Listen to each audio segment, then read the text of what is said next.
Muy buenas noches, Jane. Gracias por estar en el canal. Bienvenido. Bueno, es un amplio trabajo que has hecho, pero quiero comenzar con dos producciones muy buenas que se llama Management y Hard Lucky. Así que coméntanos la experiencia. Okay, John is welcoming to the channel. He said that yes, you really got a wide resume, but he wanna start talking about your beginnings in productions like Hard Lot or Management. What can you tell us about those years, those days? Oh man. Well, my journey. First of all, thank you very much for welcoming me. Thank you so much, and for everyone that's watching. Thank you. How I started acting at all is a very long story that I won't get into, but it's not something that came to me naturally. It's kind of something that sort of happened as a way of me trying to get my life back on track.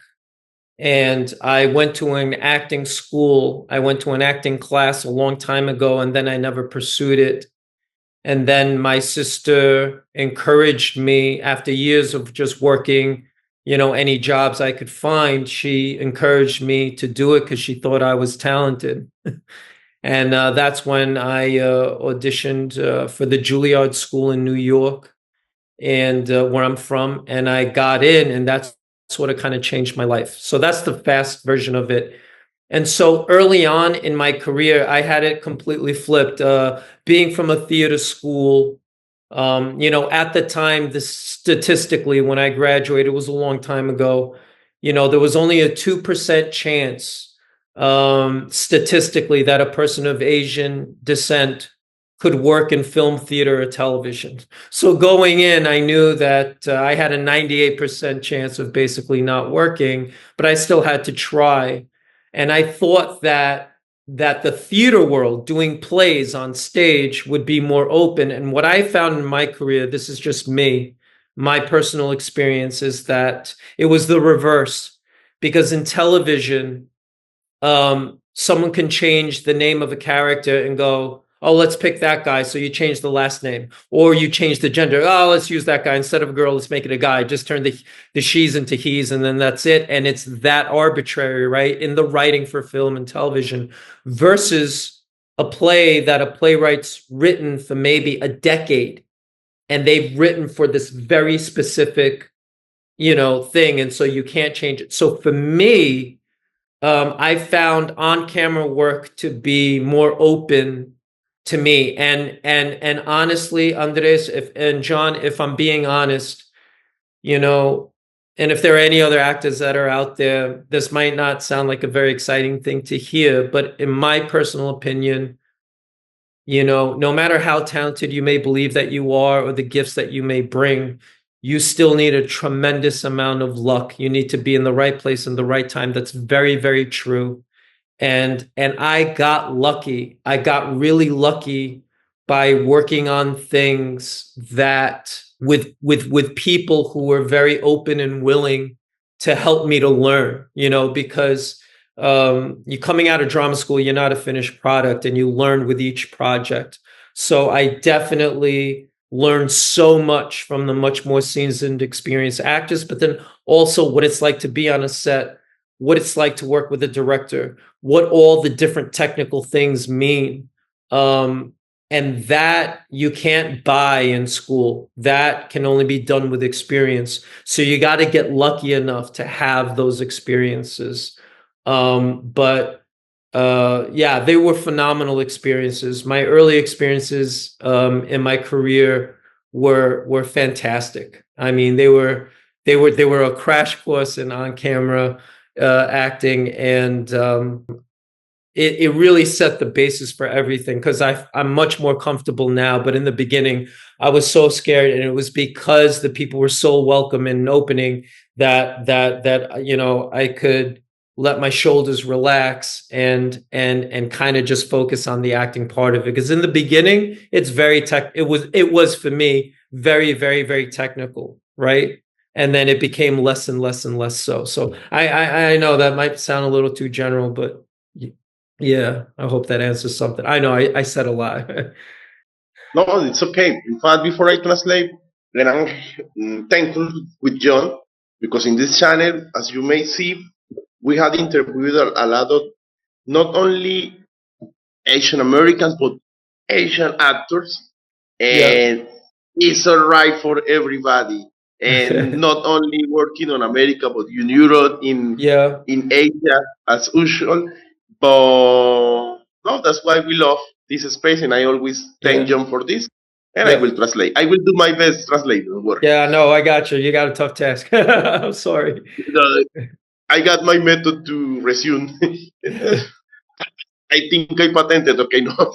John dice que él obviamente dijo mucho, pero dijo que no entraron muchos detalles, pero fue más como una cuestión como que la hermana le dijo como que, oye, toma esta oportunidad.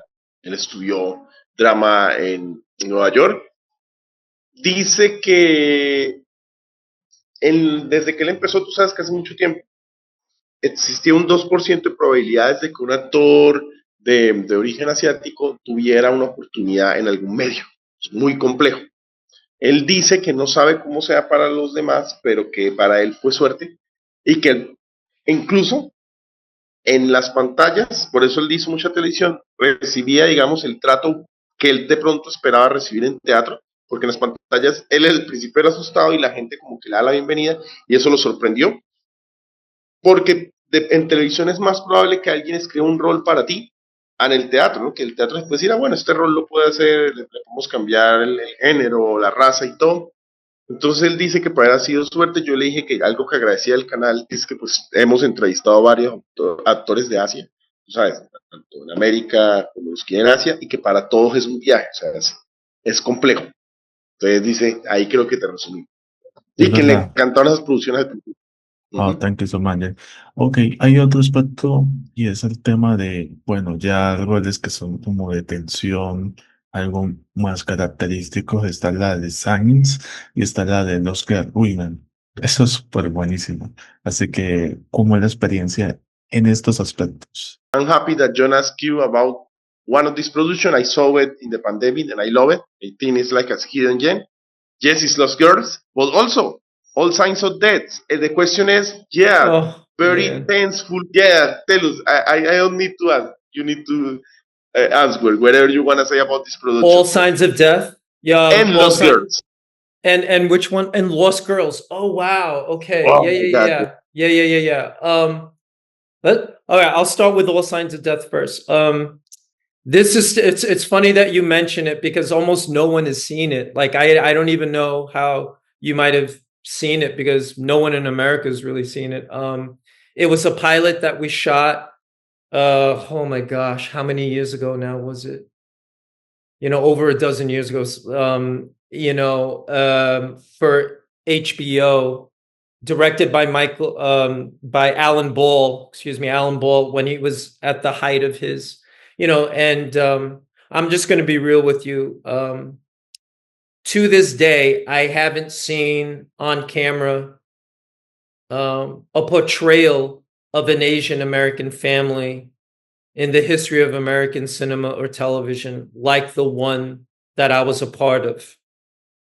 I can speak for many of the cast members in that it meant so much to us.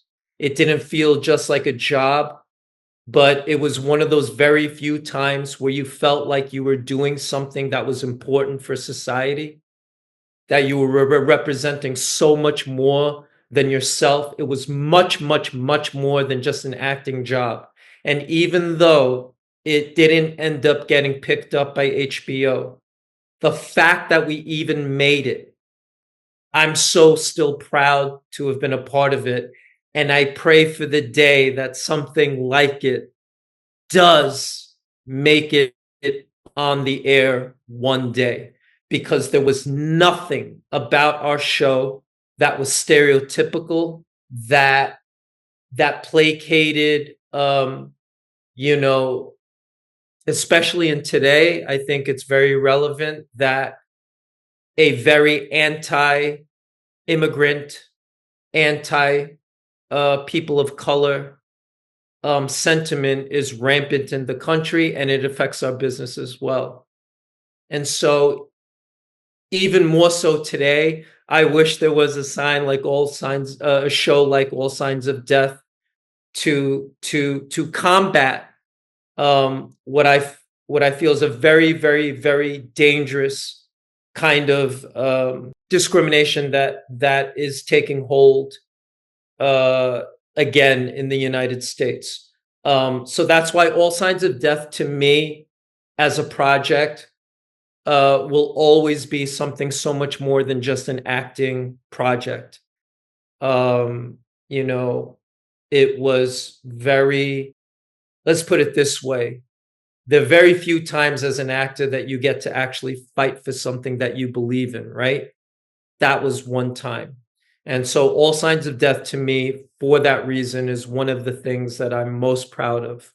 Lost Girls is based on the real true story of the Long Island serial killer who wasn't caught for all these years, and then they finally got him. Years after our show was released and everything. And I remember as a kid, because I'm from New York, and I remember hearing about the Long Island serial killer and everything. I didn't know much about the character that I played, but everything that I could find about the guy, I couldn't find a recording of how he sounded or anything. So I basically just decided I'm gonna use myself as much as possible because I really have nothing to go off of. I can't talk to the guy, I can't find him. And it's very tricky because on the one hand, you're trying to be respectful to something that has actually happened, a historical, tragic thing that's happened to all these women. And yet at the same time, because of the lack of information that I have on the specific individual, I just had to give my, for lack of a better phrase, my creative or artistic interpretation of what I thought, you know, uh, was the right way to go with the director.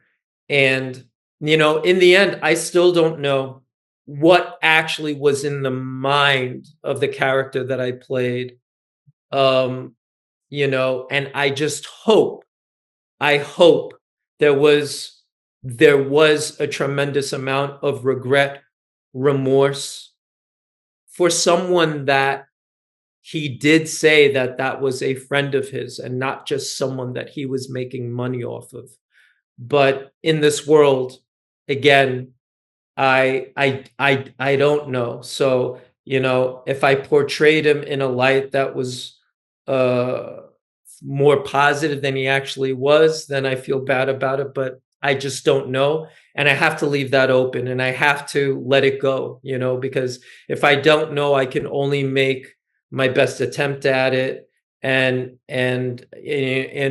still hope that the main story of these victims resonates with the audience, that they were human beings too. They shouldn't be looked at as, oh, they were sex workers, so therefore they don't matter. No, they were somebody's daughter, they were somebody's sister, they were somebody's mother.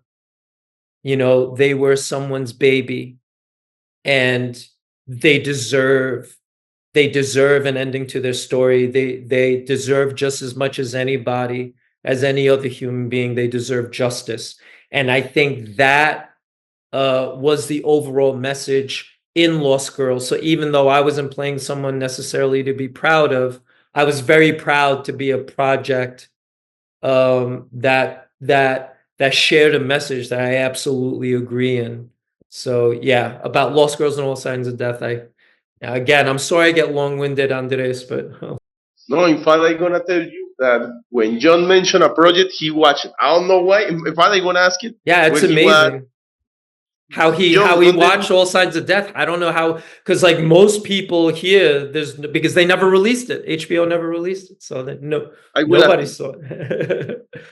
John, ¿dónde viste todos los señores de la muerte? O todo All Signs Daily of Death. Motion, todo está ahí. Lo que jamás encontraba, ahí está. Wow. Que están sorry, the show is on Daily Motion. Wow. Wow. Somebody uploaded. Wow. And I know Good because for them. there you can find crazy things on Daily Motion and archives. Wow. Hopefully, Okay. my biggest fear, I know it's a tricky subject because, yeah, piracy, whatever. But my biggest fear is that shows get lost because it's sad. And I speak about arts because, and I tell you something because I remember that Jhon has also um, interviewed Asian directors, screenwriters. I see because I haven't seen that show that is years ahead. But in these times now, we need more that kind of histories because it's harder. I mean, new talents, young talents writing non-stereotypical Asian, not only Asian, Yeah, Latino. But absolutely. Absolutely. I will. Well, listen, if I could just say one thing, because, No, what you don't worry. said, it's very, very important that I say this because it means, especially right now, it means more to me than anything else. There are people right now that are literally being disappeared. Their rights as human beings are being taken away. And the idea that there's a valid argument for that is insane to me. And that is something that I reject and must fight. So, even more so today, it's not just for diversity's sake. It's not just to give, actors and writers and directors and people of color and the LGBTQ community jobs just to diversify for diversity's sake. That's not what it's about. It is about representation in the most important way. Because if if the masses, if most of America cannot relate to us, cannot see us as human, whether we are the sons and daughters of immigrants or immigrants ourselves, right? Whether we're not Christian or we're this or we're that, or, LGBTQ people are being horrifically subjugated right now. Um, we have to do our part. I believe that the best plays, the best TV shows, the best movies, by nature, they are political because they are fighting for something. You're saying something. So, as much as I can, and I know I don't have a lot of leverage, I don't have any power. I'm just a working class actor. I'm not a decision maker.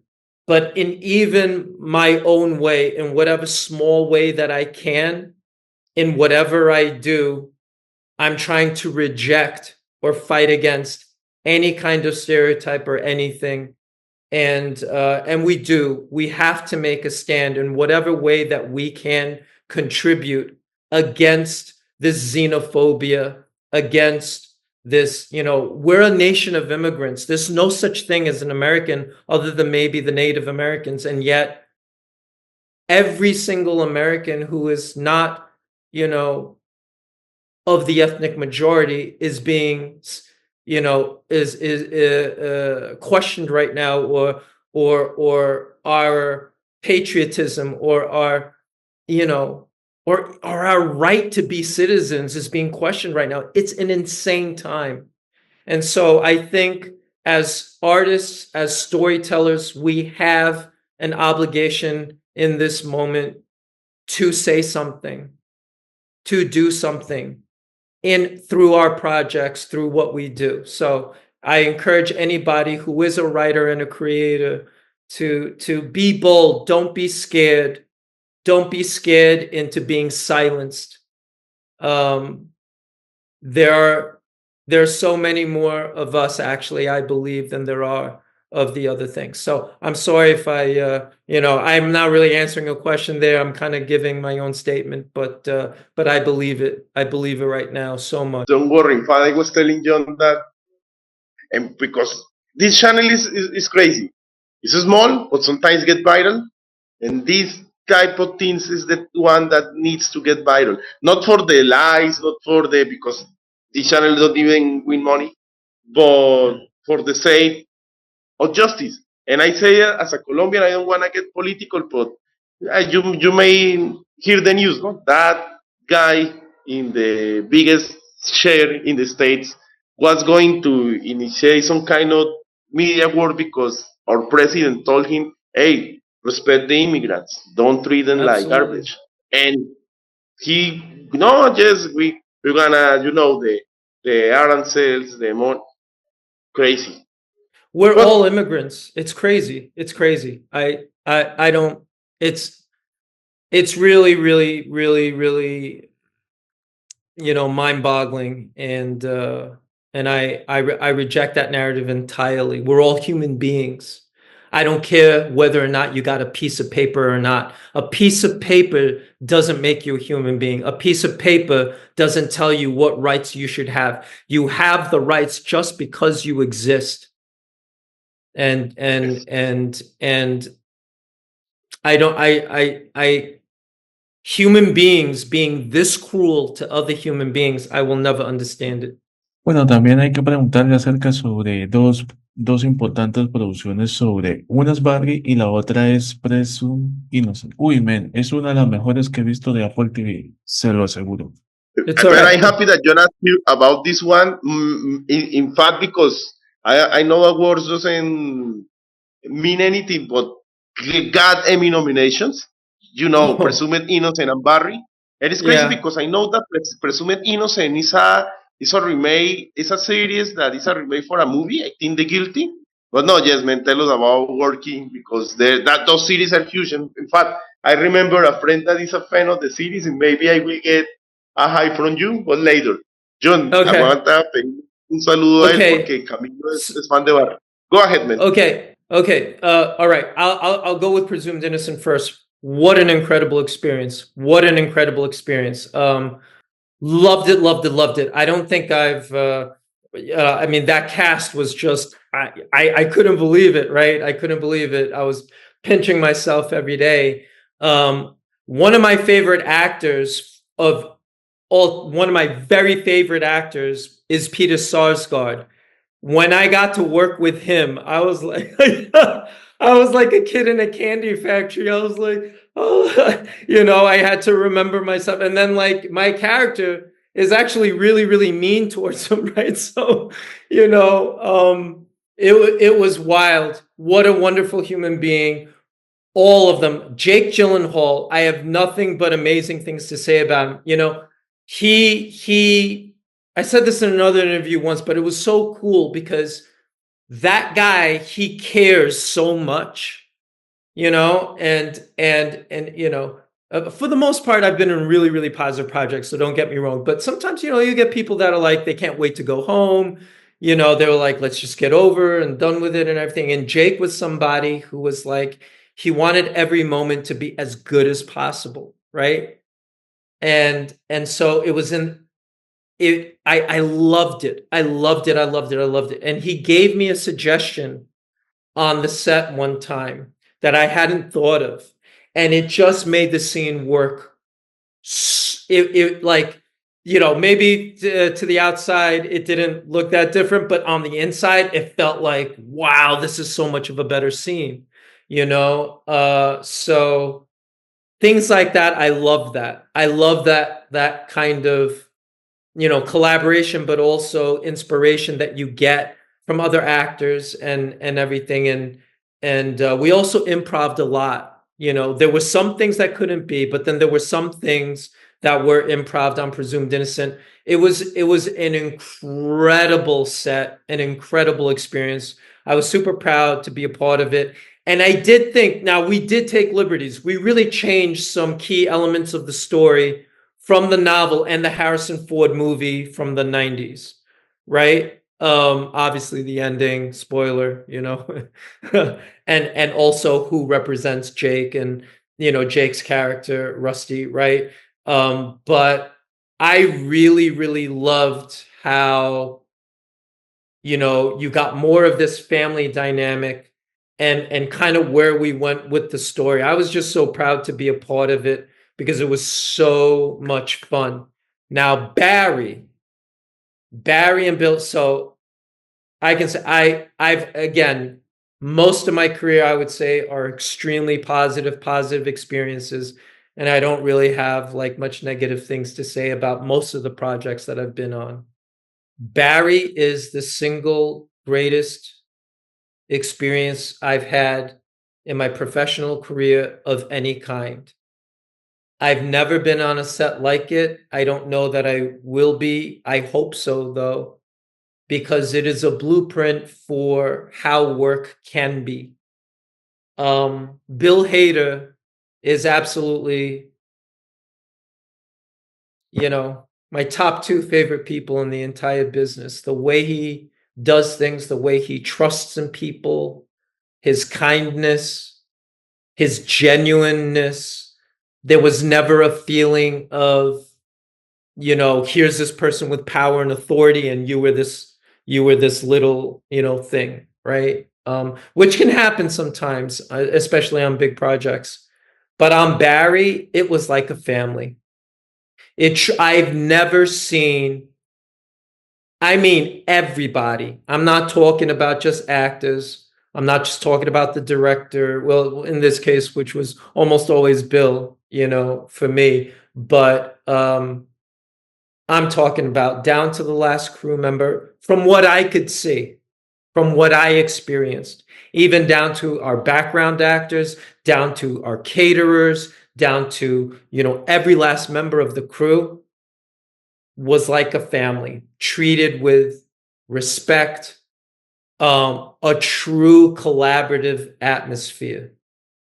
I can't tell you how many times Bill would be like, all right, we sort of kind of got the bones of this scene. Let's just try something for the sake of it. Let's just try this. Let's just try that. Just go for it. Whatever comes to you. We did so much improving on Barry, and that lent to like such unique voices, because sometimes when a writer writes something, a lot of characters could end up sounding the same. You know what I mean? Like the dialogue that's used. But in Barry, everybody was so unique. Their voices, their cadences, their rhythms were so unique. And it was because Bill, just didn't encourage. He wanted you to bring you. He wanted you, even if you only had one line, he wanted you to bring everything you could to it.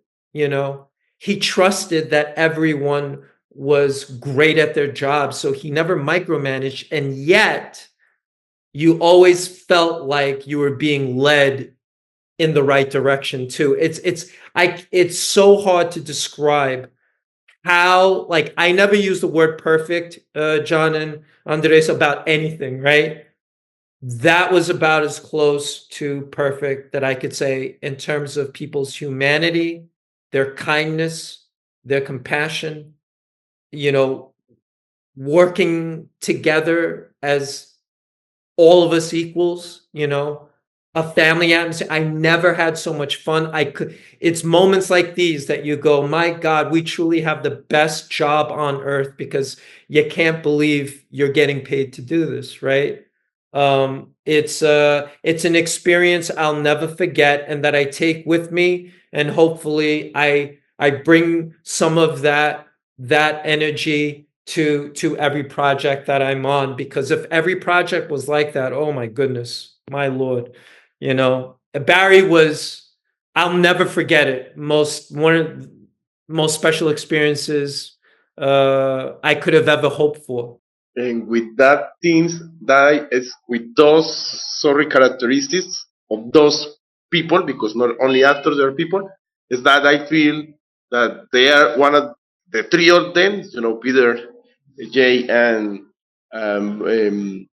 Phil, the best of the best for me. That is the Amazing, person. amazing, Yes, amazing. All of them, amazing people, amazing artists, amazing actors, and love what they do, and you can see it right in them, and it's infectious, right? It's contagious, and it's awesome, wonderful, amazing people. I'm so grateful to have worked with them. Y por último, bueno, ¿cómo define el trabajo de él en una palabra? Y bueno, su experiencia en la película de Superman, como el general Mori. Así. few words. The question that John always do. How do you define your career in one word? And also, yeah, tell us your experience working as the General Morgan in Superman. Go ahead. Okay. In one word, my career, I would say blessed. You know, um, um, a lot of people, it's all a matter of perspective, right? I'm not a movie star. I'm not famous. I'm not rich. I'm none of these things. And if that's the standard, then no, then I guess my career's. But for me, from where I'm from, if anybody knew my backstory, you know, I when I was 14 years old, I was in a very dangerous situation, and I didn't know if I was going to make it out. And so every single day since then has been a bonus to me. And I can't even believe, if you told me over 20 years ago that I'd be an actor, I would tell you, you're crazy. I'd be just lucky to have any kind of a job. To have evolved into this life and to be creative, um, I can't be more grateful. So I feel eternally blessed wherever my career goes. If I never act again, and if all I do is pick up garbage for a living, I'm still a success as far as I'm concerned, because it was really questionable at a certain time in my life whether or not I would make it. So um, I feel super blessed every day. And so I'm so grateful for my career. I've beaten the odds. I've gotten to work on things and work with people that I could have never imagined. Um, I'm so grateful. Grateful is another word for it too. And as far as Superman goes, General, that's another person. Let me brag about somebody else. James Gunn. Wow. What a great guy. What a great I'm telling you, if James Gunn were here, if you were interviewing him, you wouldn't know. See, again, he's another guy. You would not know that he was famous. You would not know that he was this or that, or he's this big Hollywood director or anything, by the way that he behaves and acts with people. He's just a genuine, down to earth, kind man. And I want to say this about James Gunn. Superman was very secretive. When I auditioned for the role, I didn't know I was auditioning for Superman.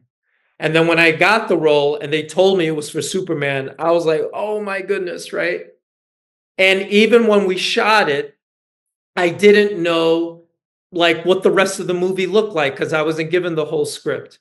When I finally saw the movie on premiere night, I almost cried. I'm being honest, because action movies, superhero movies, they're really, really fun. They're especially for kids who grew up with comics, and oh, there's so much fun. But beyond that, I thought the message in it was so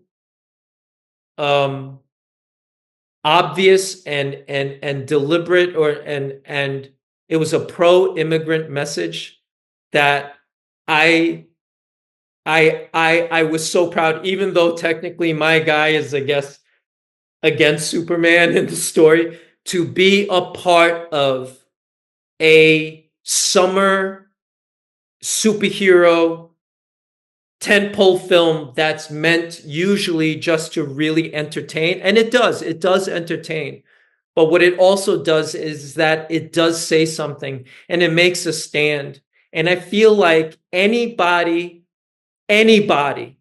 if you've ever felt marginalized, if you've ever felt made to feel less than, otherized, like you don't belong, or there's something wrong with you, or that you don't deserve what other people deserve. For every person that felt like their voices are not being heard, I feel like this movie was for you. It represents you, and it was saying you're not alone. And, at the risk of sounding super corny, I left the theater feeling, man, I wish we had a real Superman right now. you know, um, I was so proud of the film. And I think James Gunn is the perfect person to reboot the DC universe And I'm just excited to see what else, happens. And fingers crossed, my guy, my character's not dead and everything. I hope I get to come back. But again, just another incredible experience that you can't even believe is work, because it's true. When you find something that you love to do, it truly isn't work. And even more so when you're in a project that directly reflects what you believe and what your value system is. There's nothing better than that. There's nothing better than that. So, I hope, I know it's just a movie, but I really do hope that for everyone who feels like they're being attacked right now, that there's some relief from that when they watch this film. And I'm so proud of James Gunn for having the guts, having the balls to stand against this xenophobia and this hatred that's sweeping across the nation right now. And I'm not afraid of saying that at all. Super, super proud. Super proud. So thank you guys. If that answers the question. Oh man, in fact, and before John wrap it up everything, because you mentioned that somehow we interview James. It's hard, but it's not impossible. And you can assure that the same respect that we gave you and to the guests, even for our city, because we are from Colombia, small city, he Yeah. will get that respect, and we will get that respect from him. And hopefully, we got a James Gunn here, man. Hopefully, I just put it on the tongue. I guarantee you, if he would have talked to you, you would. I mean, you know what he is, and Bill Hader has some of this, and like all these amazing what you see in them, and I experienced this with Tim Burton many years ago, also, right? I think what makes a lot of them so great, of course, first and foremost, it's so basic and simple. They love what they do. And you can see it in everything that they do. So they approach the project with all this love, and that's what you get, right? That's what you feel. That's what makes it so easy, right? To get on board and to play, and then you can play because there's not like this pressure, right? Even though the stakes are very high for them, but they approach it with this almost childlike, enthusiasm for what they do. And it's infectious, right? It's just infectious. And there are people that have not forgotten that this first and foremost is a joy. It's love, right? And when you come from it with that, I think you've got a much better chance of creating, a better show, a better film, a better play, whatever it is, Thank you so much, Jhon. Andres, thank you so much. And yeah, thank you everybody for watching, Always. listening out there. All right. One love, everybody. One love always. One love. One love, and thank you also for pronouncing right my name. You are one of the few ones, because I know it's hard, Andres, and you pronounce it right, man. Thank you. I'm trying to. I listen. I have a pretty good ear, so I'm definitely gonna learn enough Spanish one day. Right now, it's just very little, un poquito, but I know my pronunciation is still like it's better than your average American. I can say that. Muy bien. Yeah. Muy bien.